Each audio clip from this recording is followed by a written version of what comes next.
Kick me in the eye. Just like that. And you say you're comfortable? I am comfortable. Want to get out? Yeah, we're ready. All in good fun. Okay, mount up, guys. Go, ball, go, man! Go, ball. Both teams ready? So tight, baby. 3, 2, 1, go!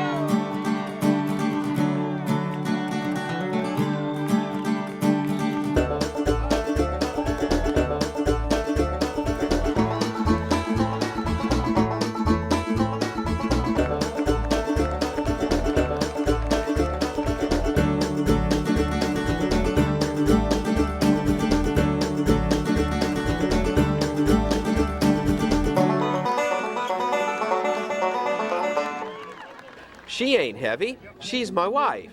That's what Andy Johnson had printed on his shirt for the first annual North American Wife Carrying Championship, the feature event of Mallioccat Days, held in Bethel, Maine each summer. What was your first reaction when you heard about the wife carrying contest?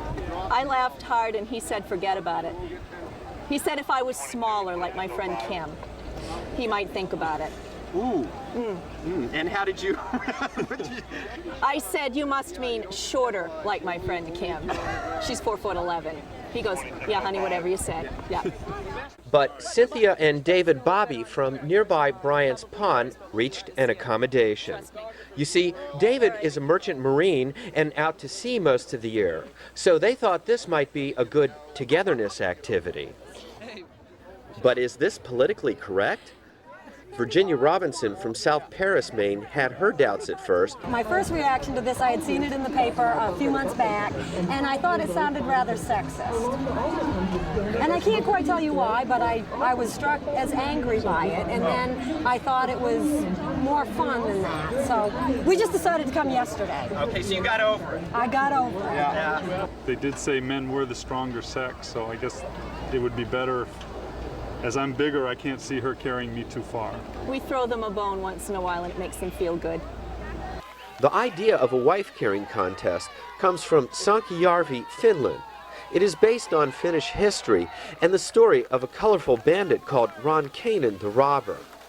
As legend has it, he ordered his men to get strong by carrying their wives around.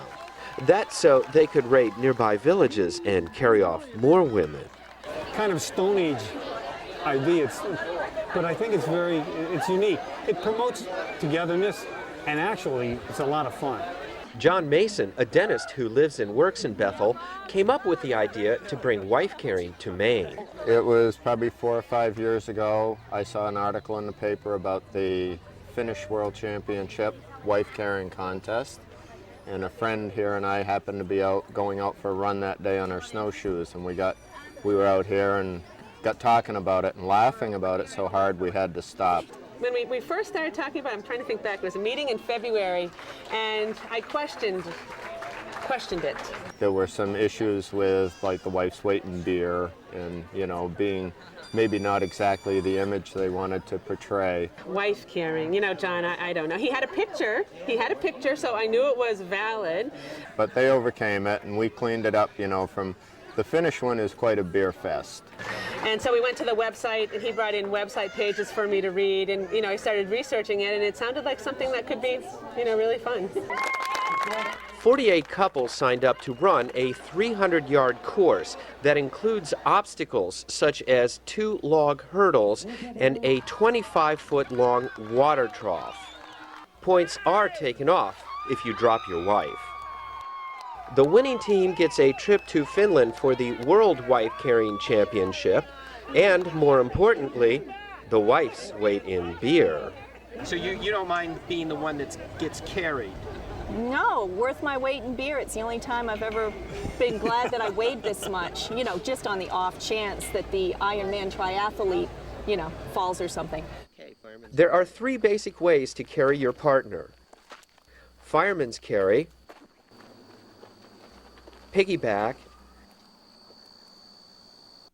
and everybody's favorite, the Estonian carry, called so because it was developed by the Estonians. Go figure. So what does one do to train for such an event? Rich and Gloria Adams, avid runners from Bethlehem, Pennsylvania, had challenges of their own.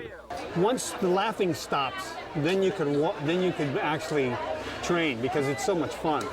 I mean, our kids have begged us not to go outside and do it on the street because they say to us, Dad, Mom, we got to live here.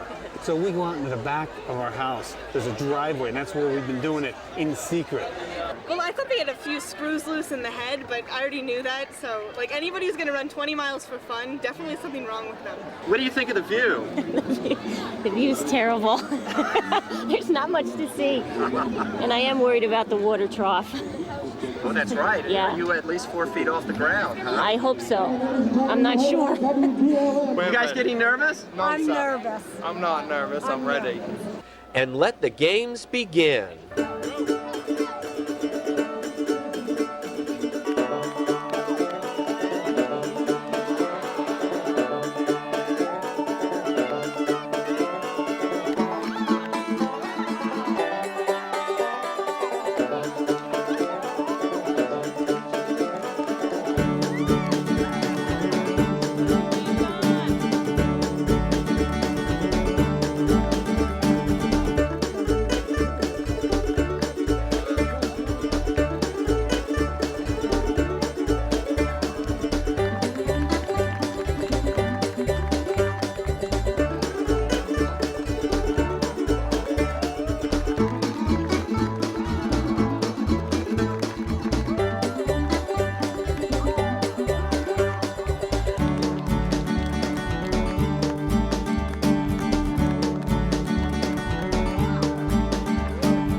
I made it!